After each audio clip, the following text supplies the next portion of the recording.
Let's get started with our first news. Reinier officially has a new opponent for the upcoming UFC Vancouver main event. Anthony Hernandez has been forced to withdraw from the October 18th headliner, and the promotion wasted no time finding a replacement. Stepping in on short notice is none other than Brendan Allen, who will now face RDR in a 5-round middleweight showdown. UFC officials confirmed the change late Monday, sending a clear message that the card is still stacked despite the late shakeup. For Allen, this is a massive opportunity. Short notice fights are never easy, but they can be career-defining if the job gets done. Allen has been hovering around the middleweight rankings for some time, and this matchup gives him the chance to insert himself right back into the division's elite conversation. His most recent appearance came at UFC 318, where he picked up a hard-fought victory over Marvin Vettori. That win snapped a tough 2-fight skid against Hernandez and Nurmagomedov Imavov, and it reminded fans of just how dangerous Allen can be when everything clicks. Now he steps into the fire against RDR, who is no easy test for anyone. Known for his grappling prowess and relentless pace, RDR has become a problem at 185 pounds, and he's been eager to prove himself against the division's best. Facing Allen in a high-profile main event keeps his momentum alive and sets the stage for fireworks inside the octagon. The timing could not be more critical. With the middleweight division heating up, every performance carries extra weight, and both men know what's at stake. Allen is determined to show he belongs among the very best, while RDR is looking to make a statement of his own, silencing any doubts and solidifying his place as a top contender. October 18th just became even more intriguing. The main event may have changed, but the intensity and anticipation are still at an all-time high. Fans can expect two hungry middleweights ready to put everything on the line when RDR and Brendan Allen step into the spotlight. Before moving to the next news, we have one quick request for you. We're constantly working on improving our content to earn your love and support. That's why we truly appreciate it if you could take just a moment to leave a like on this video, subscribe to the channel, and hit the bell icon so you never miss an update. Move on to another news. Not long after the announcement that Anthony Hernandez was forced to withdraw from his scheduled UFC Vancouver main event, the middleweight contender addressed fans directly. Known to many as Fluffy, Hernandez took to Instagram to issue a heartfelt apology, showing just how much this setback means to him. While he did not go into detail about the exact nature of the injury, his words carried the weight of disappointment, respect, and gratitude all at once. In his message, Hernandez wrote that, as most people had probably already seen, he unfortunately had to pull out of his upcoming fight due to injury. He made it clear that this was not a decision he wanted to make, but one that circumstances forced upon him. He went on to sincerely apologize to the UFC, to his opponent RDR, and to the fans who were excited about this matchup. He acknowledged that people had been waiting for this fight, and his absence means the main event now takes a different shape. He didn't stop there. Hernandez also made sure to thank Brendan Allen for stepping in on short notice. He admitted that it means a lot to him personally, knowing that the event will continue at the highest level despite his withdrawal. That recognition shows both his humility and his respect for the sport, because even in a difficult moment for himself, Hernandez made sure to shine the spotlight on Allen for saving the card. The message then shifted to his supporters, the fans who have followed his career through ups and downs. He told them how much he appreciated their continued support, saying that they have always tuned in, backed him, and stuck with him through everything. Those words captured how much fighters rely on their fan base, not just during moments of victory, but also in times of setback and recovery. Hernandez made it clear that his focus right now is entirely on healing and getting back to full health. He promised that once he returns, he will be ready to make a statement. That kind of determination is what fans have come to expect from him, and it speaks volumes about his mindset. He's not looking to simply come back and compete. He's looking to come back stronger, sharper, and with the intent to show the division that he remains a serious threat at 185 pounds. This type of candid message is something fans respect. Injuries are an unfortunate part of the fight game, but transparency and gratitude can keep a fighter connected to his audience. Hernandez's willingness to apologize, to thank Allen, and to assure everyone of his return shows his character. Even though he won't be in Vancouver on October 18th, his presence will still be felt, and when he does step back into the octagon, there will be plenty of people eager to see what kind of statement he makes. Move on to another news. Ilia is one of the most confident fighters in the world right now, and that confidence has played a major role in his rapid rise. Since joining the UFC in 2020, it was clear from the very beginning that he had the talent, composure, and raw skill to eventually become a champion. That prediction came true when he delivered a shocking knockout over Alexander Volkanovski at UFC 298, claiming the featherweight title and immediately catapulting himself into superstardom. The performance was flawless, and it signaled the arrival of a new force in the sport. But Ilia didn't stop there. Earlier this year at UFC 317, he once again showcased his destructive power by securing another highlight reel knockout, this time adding a second belt to his resume. Becoming a double champion placed him in an elite category, the kind of accomplishment that only a select few fighters in MMA history have ever achieved. With his career soaring, his confidence has continued to grow, and he now walks, talks, and fights like a man who believes he is truly untouchable. This confidence has drawn constant comparisons to Conor, a fighter who once dominated the sport in the exact same way. Conor's aura was built not only on his left hand, which could shut anyone's lights out in an instant, but also on his unbreakable belief in himself. He became the biggest star in combat sports, transcending MMA and reaching levels that no one before him thought possible.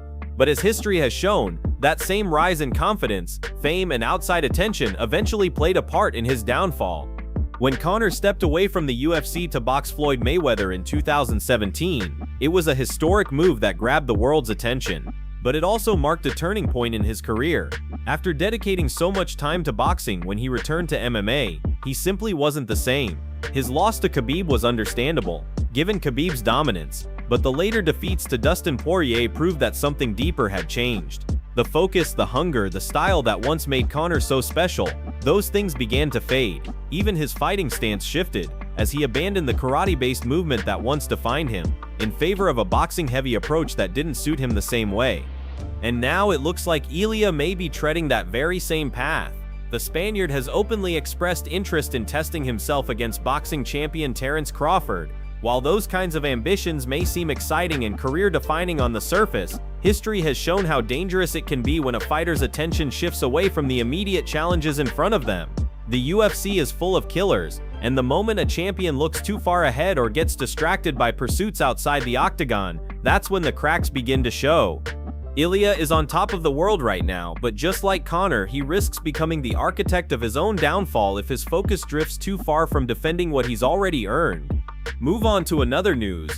Khamzat shocked the world last month in Chicago when he dethroned Du Plessis to capture the UFC middleweight championship at UFC 319. It was a dominant performance that further cemented his reputation as one of the most dangerous fighters in the sport. After the fight, Khamzat revealed that he came out of the bout with no injuries, fueling speculation that he could make a quick turnaround. He even teased fans by suggesting he might return as early as UFC 321 in Abu Dhabi. The idea of the newly crowned champion defending his belt on such a massive stage was enough to create a huge buzz around the MMA community. UFC CEO Dana White admitted that the promotion would definitely consider it. A quick turnaround for Khamzat would have been massive for business, especially with the UFC pushing global expansion in markets like the Middle East. Fans were excited, the hype was building, and it seemed like everything was lining up for the perfect storm.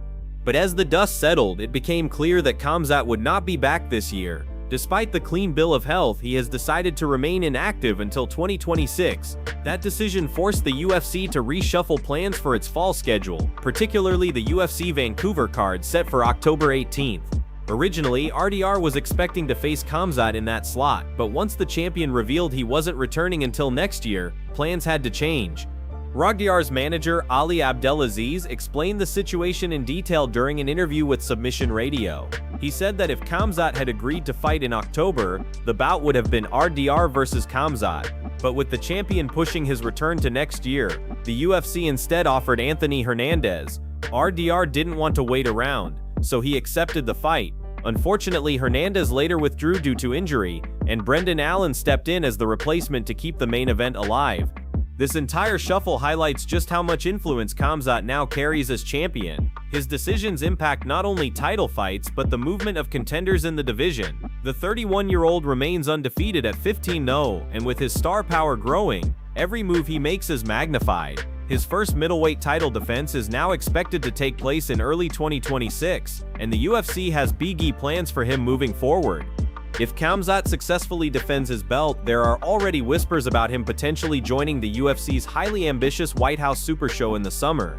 While it sounds almost unbelievable, Dana White's close connections with US President Donald Trump make such blockbuster events a very real possibility. With Khamzat as champion, the UFC has a fighter capable of headlining megacards that break boundaries and elevate the sport to levels we've never seen before. For now, fans will have to wait. Khamzat may not return until next year, but when he does, the stakes will be higher than ever. Move on to another news. Bo Nickal is officially back and his return is locked in for UFC 322 on November 15th in New York. The highly touted middleweight prospect will look to bounce back after suffering his first career defeat earlier this year against RDR. That fight marked the first major setback in Nickal's young career, and now he is determined to show fans and critics alike that he still belongs among the most dangerous rising stars in the division. Nickal's opponent will be none other than Rodolfo Vieira, a man with world-class grappling credentials. Vieira is not just a jiu-jitsu specialist, he is a multi-time champion with a resume that includes a gold medal at the prestigious ADCC tournament back in 2015. His transition into MMA has been successful as well, as he currently holds a 3-1 record in his last 4 UFC appearances. Vieira's slick submissions and relentless ground game make him a nightmare matchup for anyone, and this clash with Nickal is guaranteed to test both fighters in ways they haven't been tested before. For Nickal, the story is clear. He exploded onto the scene as one of the hottest signings in recent memory, joining the UFC after just 3 professional fights. His Olympic-caliber wrestling background and explosive athleticism helped him storm through 4 straight victories, and he was quickly being touted as a future contender. But the knockout loss to RDR back in May served as a harsh reminder that MMA is the toughest proving ground in the world. Now he has the chance to redeem himself and re-establish his path toward the top of the middleweight division. UFC 322 isn't just about Nickal though. The card is stacked with action from top to bottom. Roman Kopylov is set to take on Gregory Rodriguez in a middleweight battle that promises fireworks. Both men are known for bringing the fight to their opponents, and this matchup could easily steal the show. Another exciting addition is Baisangur Susurkagaev, a standout from Dana White's Contender Series who has quickly become a fan favorite. After earning his contract with an impressive win, he made his UFC debut just days later at UFC 319 in Chicago, where he submitted Eric Nolan in dominant fashion. At UFC 322, he faces Eric McConaughey in another middleweight fight that will give him the chance to keep building momentum. But the real spotlight of UFC 322 will shine on the 2 title fights at the top of the card. In the main event, JDM puts his welterweight belt on the line against former lightweight champion Islam Makhachev. This clash has been talked about for months and now it's finally official. JDM has been unstoppable at 170, but Islam's dominance at lightweight has been legendary. The idea of him moving up a division to chase a second belt makes this one of the most intriguing fights of the year. And if that wasn't enough, the co-main event features another blockbuster championship bout. Valentina Shevchenko will defend her flyweight title against Zheng Weili, the former strawweight queen who gave up her belt to take a shot at becoming a 2-division champion. 2 of the best female fighters on the planet colliding for gold guarantees high stakes, high skill, and high drama. UFC 322 is shaping up to be a can't-miss event with 7 confirmed fights already, highlighted by Nickal's return, 2 title defenses, and a card loaded with talent ready to put on a show for fans worldwide. Move on to another news. Terence Crawford has made it absolutely clear that he has zero interest in entertaining the idea of a crossover fight with Ilia. The UFC lightweight champion recently called out Crawford after their brief interaction, even going as far as mocking him by claiming he would teach the boxer how to dance in the ring. That sparked some buzz online, with fans wondering if a new super fight could be brewing. But when Crawford appeared on the Ariel Helwani show on Monday, he immediately shut it down, dismissing Ilia's call-out and labeling him nothing more than a clout chaser. Crawford explained that he doesn't even know who Ilia is. He admitted that he has never seen him fight, and that's despite the fact that Crawford himself watches a lot of MMA. He recalled their meeting backstage at a UFC event, where Ilia approached him, shook his hand, and acted respectfully. Crawford said he didn't even recognize him at the time, but later when he saw Ilia online talking about knocking him out in the first round, he couldn't help but call it fake. According to Crawford, if someone really wants to fight him, the time to say something is in person, face to face, not behind a keyboard. He emphasized that if he had a problem with somebody, he wouldn't hide it. He would approach them directly and say, "What's up, let's fight." That's the way he believes men should handle it. But in his eyes, Ilia didn't do that. Instead, he chose to use the internet to stir up attention, which Crawford sees as nothing more than chasing clout. When asked directly if he had any interest in fighting Ilia now that the buzz has started, Crawford laughed it off. "For what?" he asked. "What money would I even get out of fighting him?" The interviewer brought up the fact that Floyd Mayweather made massive money boxing Conor, but Crawford quickly shut down any comparisons. He made it crystal clear that Ilia is not on the same level. "Don't ever compare him to Conor," Crawford said. "Conor was here. He's way down here." Crawford repeated that he has never even seen Ilia fight. He admitted maybe he's slipping, maybe Ilia really is a talented fighter, but from his perspective he has no reason to take him seriously. To Crawford, Ilia is just another name throwing shots online, trying to manufacture headlines for himself. At the end of the day, Crawford has nothing to gain from such a fight. He's already an undisputed boxing champion, one of the best pound-for-pound fighters on the planet. Fighting Ilia, in his words, isn't even worth talking about. And with that, he dismissed the entire notion of a crossover fight, leaving fans with no doubt that it's not happening anytime soon.